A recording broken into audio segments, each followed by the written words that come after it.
আসসালামু আলাইকুম। বাংলাদেশ বেতার গোপালগঞ্জ। খবর পড়ছি নাজমুল দারিয়া। প্রধান উপদেষ্টার প্রেস সচিব শফিকুল আলম বলেছেন, রাজধানী ঢাকাসহ যেসব জায়গায় আইন শৃঙ্খলা পরিস্থিতির অবনতি হয়েছে সেসব জায়গায় যৌথ বাহিনী টহল আরও বাড়ানো হবে।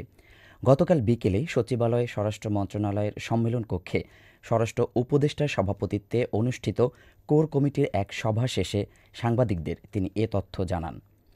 প্রেস সচিব বলেছেন, যৌথভাবে টহল কার্যক্রম চলবে। এছাড়া পুলিশ, আর্মি, নেভি, বিজিবি সবাই একসঙ্গে কম্বাইন্ড প্যাট্রোলিং করবে। শফিকুল আলম আরও বলেন, রাজধানীসহ অনেক জায়গায় চেকপোস্ট বসবে। এ চেকপোস্ট বসিয়ে আইনশৃঙ্খলা পরিস্থিতির মনিটর করা হবে। এছাড়াও তল্লাশি কার্যক্রম চলমান থাকবে। গোয়েন্দা নজরদারিও আগের চেয়ে বাড়ানো হবে এবং দ্রুত ঘটনাস্থলে পৌঁছতে পুলিশ বাহিনীকে শতাধিক মোটরসাইকেল দেয়া হবে।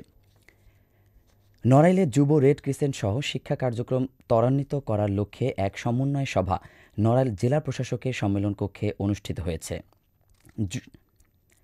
সভায় যুব রেড ক্রিসেন্ট সহ শিক্ষা কার্যক্রমে মৌলিক ও প্রাথমিক চিকিৎসা সহ বিভিন্ন বিষয়ে বিস্তারিত আলোচনা করা হয়। জেলা প্রশাসক শারমিন আক্তার জাহানের সভাপতিত্বে অতিরিক্ত জেলা প্রশাসক সার্বিক লিংকন বিশ্বাস, অতিরিক্ত জেলা প্রশাসক শিক্ষা ও আইসিটি মোহাম্মদ আহসান মাহমুদ রাসেল সহ সংশ্লিষ্ট বিভাগের কর্মকর্তাগণ এ সময় উপস্থিত ছিলেন। বাংলাদেশ রেড ক্রিসেন্ট সোসাইটি এর আয়োজন করে। শান্তি শৃঙ্খলা উন্নয়নে এবং সামাজিক সচেতনতায় যুবকদের ভূমিকা শীর্ষক জনসচেতনতামূলক এক সভা নড়াইল যুব উন্নয়ন অধিদপ্তরে অনুষ্ঠিত হয়েছে। সভায় ইফটিজিং, বাল্যবিবাহ, জঙ্গিবাদ এবং মাদকের কুফল ও মাদকমুক্ত সমাজ গঠনে যুব সমাজের ভূমিকা বিষয়ে বিস্তারিত আলোচনা করা হয়। এতে প্রধান অতিথি হিসেবে ছিলেন মাদকদ্রব্য নিয়ন্ত্রণ অধিদপ্তরের নড়াইল জেলা শাখার সহকারী পরিচালক মোহাম্মদ নজরুল ইসলাম।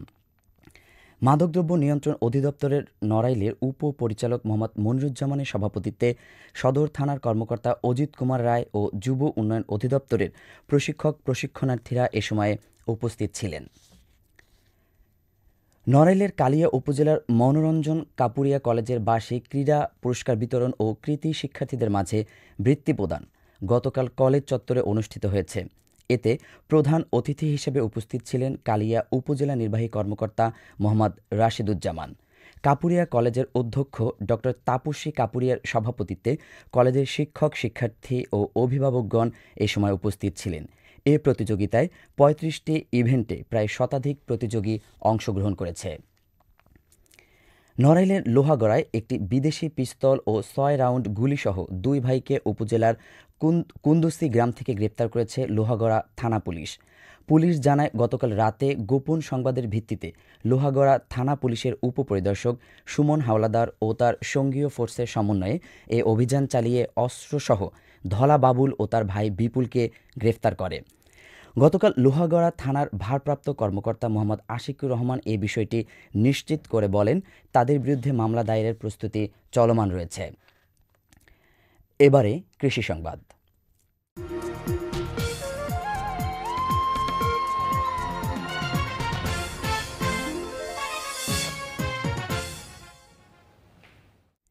গোপালগঞ্জের কোটালীপাড়া উপজেলায় চলতি মৌসুমে হাইব্রিড উপসি ও স্থানীয় জাতের ২৬,৭৯৪ হেক্টর জমিতে বোরো ধানের আবাদ করা হয়েছে।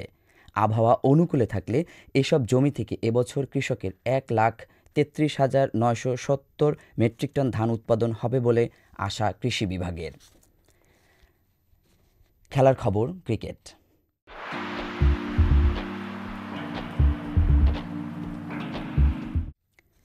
নড়াইল বীর শ্রেষ্ঠ নূর মোহাম্মদ স্টেডিয়ামে অনুষ্ঠিত ইয়াং টাইগার্স অনূর্ধ্ব-১৬ জাতীয় ক্রিকেট টুর্নামেন্টের গতকালের দ্বিতীয় সেমিফাইনাল খেলায় সাতক্ষীরা জেলা দল ৮ উইকেটে যশোর জেলা দলকে পরাজিত করেছে। যশোর জেলা দল প্রথমে ব্যাট করে ৪০ ওভার ২ বলে সবকয়টি উইকেট হারিয়ে ৬২ রান সংগ্রহ করে। জবাবে সাতক্ষীরা জেলা দল ১৯ ওভারে ২ উইকেট হারিয়ে ৬৫ রান সংগ্রহ করে নির্ধারিত জয়ের লক্ষ্যে পৌঁছে যায়। আগামী ২৬ ফেব্রুয়ারি টুর্নামেন্টের ফাইনাল খেলায় খুলনা জেলা দল সাতক্ষীরা জেলা দলের মোকাবিলা করবে। সবশেষে আবহাওয়া।